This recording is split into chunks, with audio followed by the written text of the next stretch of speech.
Hello students, welcome to Lotus Academy. This is Chiranjeevi, working as a TGT English in Lotus High School. Today, let us learn the grammar topic auxiliary verbs or modal verbs. So what do you mean by auxiliary verbs? Auxiliary or helping verbs are verbs which help to form tenses, voices or moods. We know tenses and voices or moods. So according to the speaker's mood, there are primary auxiliaries be, have and do, and modal auxiliaries shall, should, will, would, may, might, can, could, must, ought to, used to, need and dare. So these are the auxiliaries, modal and primary. So two categories we have seen here. And let us know the uses of auxiliary verbs. So we use these auxiliaries in 5 categories or 6 categories. The first one is in short answers. The second one is to avoid repetition. Third one is with so and neither. Fourth one is with echo questions. Fifth one is to show emphasis. The sixth one is with question tags.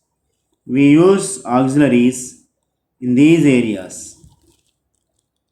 Let us see in short answers. We use them instead of answering just yes or no. So usually we use these auxiliaries to convey yes or no answers. So it sounds more polite and natural. So if we use these auxiliaries with yes or no, so they give a polite way of answer and it quite natural. If you see the examples, you can understand. Do you speak German? No, I don't. Are they at home? Yes, they are. Can we stay here? Yes, you can. So you can observe from these 3 sentences. So yes or no type questions and answers. So to avoid repetition.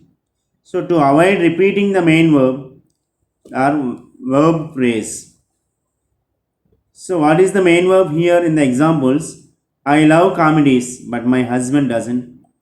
So love is the main verb here and doesn't auxiliaries. So to avoid repetition, so it needs Erin is studying, but John isn't. They can say what they want, but we can't. The next one, so and neither. We use so and neither to agree with what someone has just said. If someone says something positive and we agree with them, we can use so plus auxiliary plus pronoun. This is the structure. And if someone says something negative and we agree with them, we can use the negative structure neither plus auxiliary plus pronoun. So see the structures. So these are the structures with so and neither when we use them in positive and in negative. Let us see some examples with so and neither. They are positive and negative sentences. So for positive sentence, so plus auxiliary plus pronoun, that is the structure. For negative, neither plus auxiliary plus pronoun. So and neither. So let us see the examples. Example 1. I love comedies. So do I. So plus auxiliary plus pronoun. Erin is studying. So am I.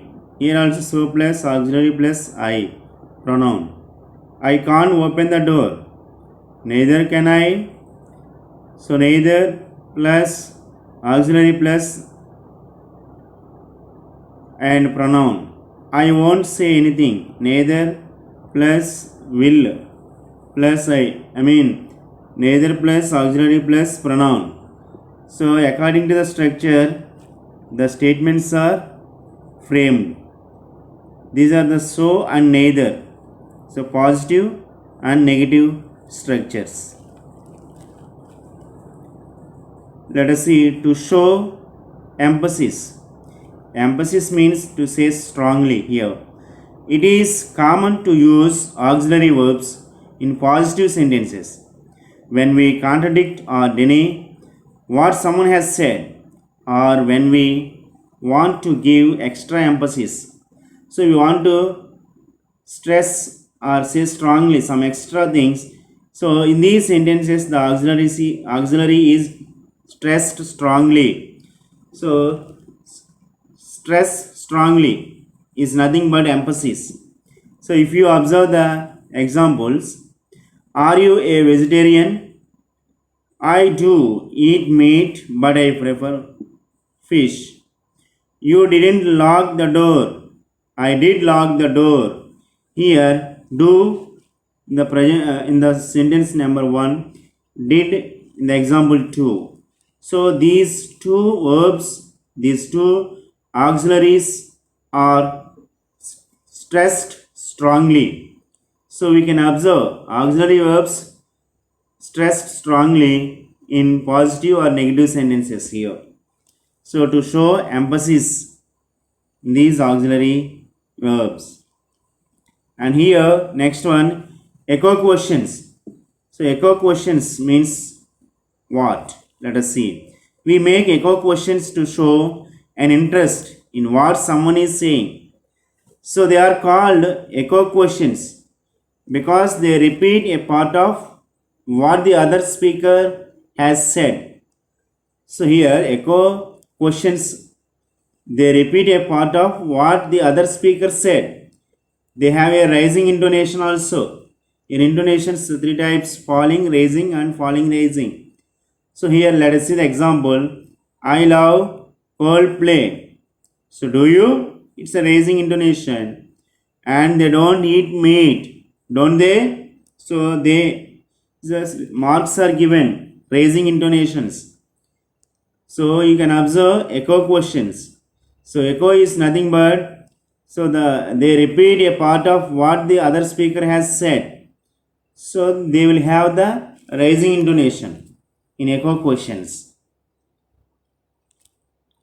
And see question tags. So tag questions are used. Where do we use? To ask another person to agree with you. So for example, it's a nice day, isn't it? It's a falling, isn't it? Falling intonation is given. Okay, intonation goes down here. It's not really a question. It's a nice day, he said. So just a statement.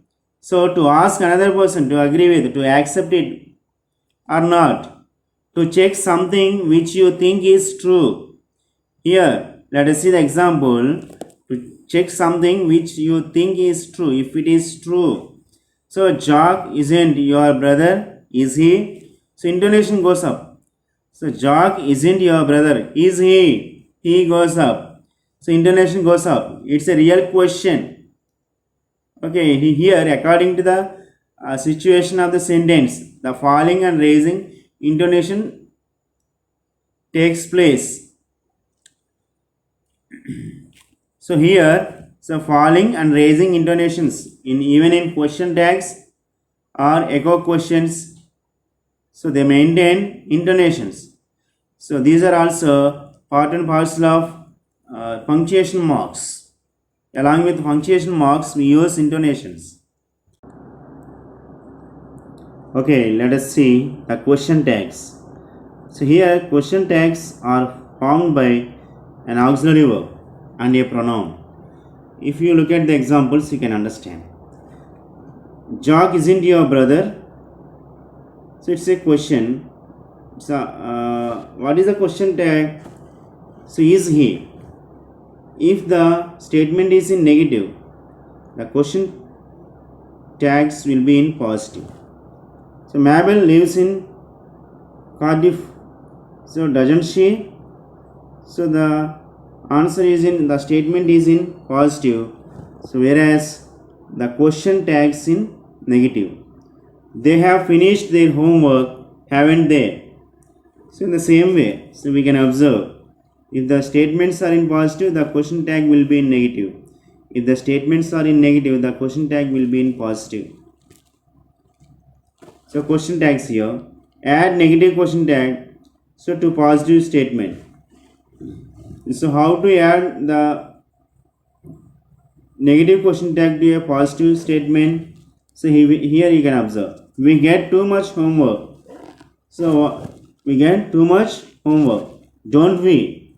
So it's a negative question tag for positive statement. Add positive question tag to a negative statement. The police don't have many clues, do they? Here the statement is in negative and the question tag is in positive. You can observe the changes. And here question tags. So question tags with the verb to be. So here you can see he is a painter, isn't he? I am clever, aren't I? Here these are question tags with the verb be form. Here question tags with the with a full verb. For example, you prefer tea, don't you? So he doesn't work anymore, does he? In the same way, if the question tag is in positive, so the statement will be in negative. So reverse. So you can observe. And question tags. So question tags with modal verbs. So question tags with modal verbs. Let us see some examples. So question tags with modal verbs in the sense are the helping verbs. We should write our report today, shouldn't we? Okay, we can't take pictures of the room, can we? You won't forget it, will you? So they have already finished it, haven't they? So in the same way, question tags are, if they are in positive, the statement will be in negative. If the statement is in negative, the question tags will be in positive.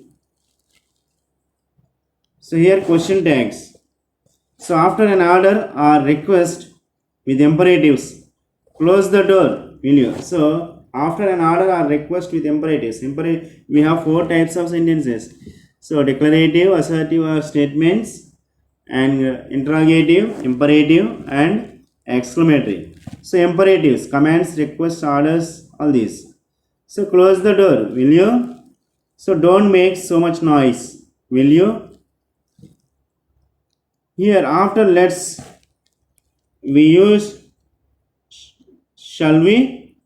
So to make suggestions, let's go for a swim, shall we? Let's get something to eat, shall we? So these are the question tags with imperatives. After let's, so use shall we. Here you should use shall we after let's, and with imperatives we should use. So let us see answering tag questions here. You have coffee every morning, don't you? So agree or disagree. So if you agree, what? Yes, I do. If you disagree, no, I don't. So you don't like classical music, do you? So if you are agree, no, I don't. So disagree means yes, I do. So just you say example. So thank you very much. I hope you have understood this class. So please write all these rules and regulations in running notes. Thank you.